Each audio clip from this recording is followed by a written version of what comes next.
Hello প্রিয় দর্শক বন্ধুরা, কেমন আছো তোমরা? আশা করি ভালো আছো। তো আজকের ভিডিওটি বন্ধুরা হচ্ছে যারা কিস্তির মাধ্যমে গাড়ি নিতে চাইছেন তাদের জন্য। হ্যাঁ বন্ধুরা, যারা কিস্তির মাধ্যমে গাড়ি নিতে চাইছেন তাদের জন্য খুবই অফারটি ভালো রয়েছে। তো আপনারা যদি কিস্তির মাধ্যমে গাড়িটি নিতে চান তো আপনাকে এই ভিডিওর মধ্যে সব কিছু ডিটেলসে জানাবো যে কিস্তির মাধ্যমে নিলে আপনার গাড়িটির রেট কত পড়বে, কত ডাউন পেমেন্ট দিলে আপনার মান্থলি ইনকামটা কত হবে, মান্থলি কিস্তিটা আপনার কত পড়বে। তো আজকে এই ইঞ্জিনিয়ার কোম্পানি টোটোটি আপনাদেরকে দেখাবো কত দাম পড়বে, কত মান্থলি ইনকাম করতে পারবেন আপনারা, আর আপনারা যে কিস্তির মাধ্যমে নিলে আপনার কিস্তিটা কত পড়বে। তো আজকে এই ভিডিওর মধ্যে ডিটেলস আপনাকে জানিয়ে দেবো। তো আপনারা যদি আমার চ্যানেল নতুন হয়ে থাকে প্লিজ চ্যানেলকে সাবস্ক্রাইব করে বেল আইকনকে অবশ্যই প্রেস করে দেবেন, তাকে নতুন নতুন ভিডিও যখন আপডেট আমি নিয়ে আসবো তো আপনার মোবাইলে নোটিফিকেশন দিতে থাকবে। তো চলো দেরি না করে শুরু করা যাক। তো দেখেন বন্ধুরা, নর্মাল যদি আপনারা যদি এখন ক্যাশে নিতে যান, আমাদের পশ্চিমবঙ্গের মার্কেটের কথা বলছি আপনাদেরকে, যদি নর্মাল আপনারা ক্যাশে যদি গাড়ি নিতে যান তো পশ্চিমবঙ্গের মার্কেটে 1,20,000 থেকে 30,000-এর ভিতরে আপনার মডেল হিসাবে গাড়ি আপনি রেট পেয়ে যাবেন। ক্যাশের মধ্যে আপনাকে জানিয়ে দিলাম।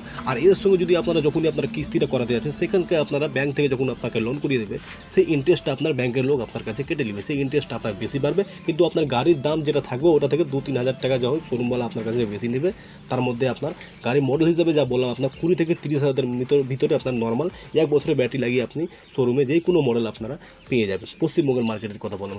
আর তারপর হচ্ছে ডাউন পেমেন্ট ব্যাপার হচ্ছে, আপনারা যদি এই গাড়িটি এখন নিতে যান ক্যাশের মধ্যে আপনাকে বললাম 1,20,000 থেকে 30,000 টাকা পড়বে। আর আপনাদের মনে করছে আপনারা ডিপেন্ড করে আপনার ডাউন পেমেন্ট কত দেবেন। হ্যাঁ বন্ধুরা, আর আজকে আপনাকে শিওর জানিয়ে দিচ্ছি, আপনারা যদি 60,000 টাকা ডাউন পেমেন্ট দেন, 60,000 টাকা যদি আপনারা নর্মালি ডাউন পেমেন্ট দেন তো আপনার মান্থলি ইনকামটা আপনার এরিয়া হিসেবে হয়, যা 500, কারো এরিয়ায় 500 হতে পারে, কারো এরিয়া 1000ও হতে পারে। তো আপনার মান্থলি ইনকাম আপনার হিসেবে চলবে, কিন্তু মান্থলি এই 50-60 হাজার টাকা যদি আপনারা ডাউন পেমেন্ট করেন তো আপনার মান্থলি যে কিস্তিটা দাঁড়াবে 5 থেকে 6,000-এর ভিতরে। হ্যাঁ বন্ধুরা, 5 থেকে 6,000 টাকার ভিতরে মান্থলি আপনার ইনকামটা কিস্তিটা বাড়বে।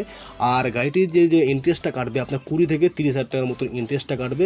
যেরকম আপনি ডাউন পেমেন্ট করবেন অথবা আপনি ক মাসের কিস্তি করাচ্ছেন, এটি আপনি 18 মাসের কিস্তি নিয়ে আপনাকে বললাম, 18 মান্থের কিস্তি হিসেবে আপনাকে এটি বললাম, ইন্টারেস্টটা আপনার 30,000 টাকার কাছাকাছিতে কেটে দিতে পারে। আর যেরকম আপনারা বেশি দিবেন তখন আপনার ইন্টারেস্টটা আরও কমে যাবে। তো আপনার গাড়িটি দাঁড়াবে 60 থেকে 70,000-এর ভিতরে। আপনার গাড়িটি টোটাল ইন্টারেস্ট নিয়ে আপনার টোটাল গাড়িটি দাঁড়িয়ে যাবে 60 থেকে 70,000-এর ভেতরে। আর আপনারা যত বেশি ডাউন পেমেন্ট করবেন তত আপনার মান্থলি ইনকামটা আর মান্থলি যে কিস্তিটা আছে আপনার ইনকামের ভিতরে থাকবে। আর ওরকম হিসেবে আপনার ডাউন পেমেন্টটা দিলে আপনার কিস্তিটাও কম পড়বে আর গাড়ির রেটটাও আপনার কম পড়বে। তার মানে হচ্ছে ইন্টারেস্টটা আপনার কম পড়বে। তো এই হচ্ছে, আর এই গাড়ির মডেল হিসেবে দামটা রয়েছে। আপনার এরিয়ার মধ্যে আপনি নিজস্ব এরিয়াতে জানকারি নিতে পারেন। তো বন্ধুরা, এই জানকারিটা দিলাম যাদের কাছে 50 থেকে 60,000 টাকা ক্যাশ রয়েছে, যারা কিস্তির মাধ্যমে নিতে চাইছেন 50,000, 60,000 টাকা ডাউন পেমেন্ট দিয়ে, তাদের জন্য এইটা আমি বললাম আপনাদেরকে। আর আপনার ডিপেন্ড করে আপনারা কম বাজেটেও আপনারা নিতে পারেন, 30 থেকে 35,000 টাকা ডাউন পেমেন্ট করে নিতে পারেন, 20,000 টাকা ডাউন পেমেন্ট করে নিতে পারেন। তার হিসাবে আপনার কিস্তিটা আরও বেড়ে যাবে। তো আপনাকে যতটা আমি বলবো আপনি 50 থেকে 60,000 টাকা হিসেব মতন আপনারা যদি টাকা জোগাড় করে ডাউন পেমেন্ট করেন তাহলে আপনার কিস্তিটা মাসে ঠিক থাকবে, আপনার কামাই করে আরামসে কিস্তিটা শোধ করতে পারবেন। আর গাড়ির রেটটাও কম পড়বে, আপনার চাপও থাকবে না। তো ভিডিওটি কেমন লাগলো অবশ্যই জানাবেন। আরও ভালো কোনো জানকারির জন্য অবশ্যই আমাদেরকে কমেন্ট করবেন। আর আবার আপনার সঙ্গে দেখা হবে একটি নতুন ভিডিওর সঙ্গে, নতুন একটি গাড়ির সঙ্গে। ততক্ষণ ভালো থাকুন, সুস্থ থাকুন।